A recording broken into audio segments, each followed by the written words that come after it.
Hi guys, it's me again, Nikki Moto. Kung matatandaan nyo last time nung pinakabit natin yung R1 bully natin, and this time, ayan, check natin siya after 1 month and a half. When it comes dun sa experience dun sa R1 pulley, and then nakita nyo naman last time na pinalagyan natin din siya ng R1 na clutch bell. And I can say na sobrang nag-improve talaga yung takbo ni Dimitri. Lalo na when it comes dun sa arangkada. And ayan, unang tinanggal nga yung drive face. Kita nyo naman yung alikabok.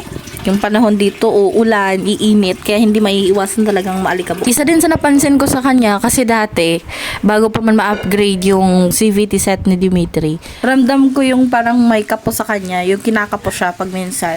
Unlike now na sobrang smooth na ng takbo niya. And gusto ko lang din nga siyang i-check kasi nga may ride kami kinabukasan, papuntang Tiwi. So, to make sure na maayos yung ride and walang aberya, gusto kong i-check kung kamusta na yung pulley ko. And kung makikita nyo, hindi naman siya alog and okay naman siya. So, ayan, bago natin ibalik, papalinisan muna natin siya. Available din siya para sa Aerox and Max. Ayan, ilalagay ko din sa screen. Ilalagay ko din dyan sa comment section yung link kung saan nyo siya pwedeng mabili and kung saan nyo pwedeng ma-check yung price niya. Muna sa ngayon and see you on my next vlog. Bye-bye!